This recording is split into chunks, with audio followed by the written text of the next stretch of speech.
Hurricane Milton is currently churning in the warm waters of the Bay of Campeche. It is rapidly gaining strength and is expected to become a major hurricane within the next 24 hours. Meteorologists predict it could reach Category 4 or even Category 5 status. The storm's central pressure is dropping rapidly. This indicates a strengthening storm. Winds are also increasing, raising concerns for Florida's Gulf Coast. The Tampa Bay area is particularly vulnerable. The National Hurricane Center is closely monitoring Hurricane Milton's path and intensity. A special advisory will be issued soon. Hurricane Milton poses significant risks to life and property. These risks include life-threatening storm surges, hurricane-force winds, tornadoes, and widespread flash flooding. Residents along Florida's Gulf Coast, especially those in low-lying areas and coastal communities, are urged to pay close attention to the latest forecasts and advisories from the NHC. They should prepare for the possibility of evacuation orders. Now is the time to review your hurricane preparedness plan. Ensure you have emergency supplies on hand. Stay informed and stay safe. As Hurricane Milton continues its approach towards Florida, the latest updates indicate a shift in its trajectory. The National Hurricane Center has issued new advisories for Florida's Gulf Coast.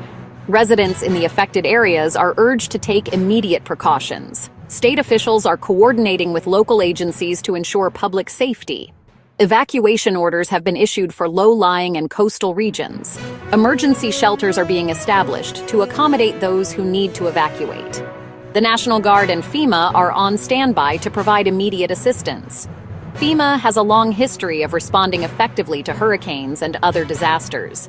The agency has the experience and resources necessary to handle the challenges posed by Hurricane Milton. Stay tuned to local news and official channels for the latest updates and advisories. Hurricane Milton's projected path poses a severe threat to the state of Florida. The Tampa Bay region is in the storm's potential path and faces the most significant risks. Life-threatening storm surges are anticipated, potentially reaching catastrophic levels. These surges could inundate coastal communities and cause widespread damage. Hurricane-force winds are also a major concern.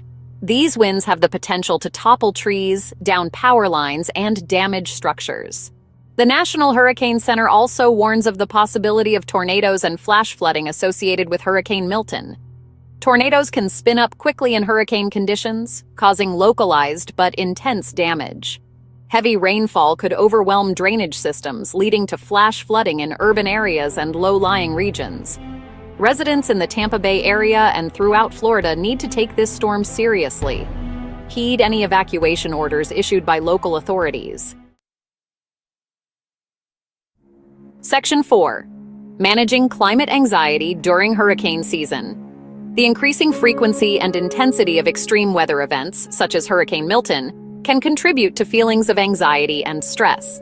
This is particularly true for those who live in hurricane-prone regions. It's important to acknowledge these feelings and find healthy ways to cope with the emotional toll of climate change. NPR's new series, Stress Less, offers practical strategies and resources to help individuals manage climate anxiety. The series provides tips on how to stay informed without becoming overwhelmed by negative news. It also emphasizes the importance of self-care, connecting with others, and taking action. University of California campuses are offering a new course aimed at channeling climate distress into constructive action. This course empowers individuals to become part of the solution to climate change. Remember that you are not alone in feeling anxious about climate change. There are resources available to help you cope and take positive action. Section 5. Texas anticipates minor impacts from Hurricane Milton. While Florida braces for the brunt of Hurricane Milton's fury, Texas is expected to experience only minor impacts from the storm. Coastal areas of Texas may encounter rip currents and some coastal flooding. However, the overall impact on the state is anticipated to be minimal. The weather in Texas will remain predominantly hot and dry, with a slight cool down expected in the eastern part of the state. However, a developing flash drought across much of the state elevates the risk of grass fires. Residents are urged to exercise caution and be mindful of any burn bans that may be in effect. Avoid outdoor activities that could spark a fire, such as grilling or using fireworks. Keep a close eye on weather forecasts and fire danger warnings from local authorities.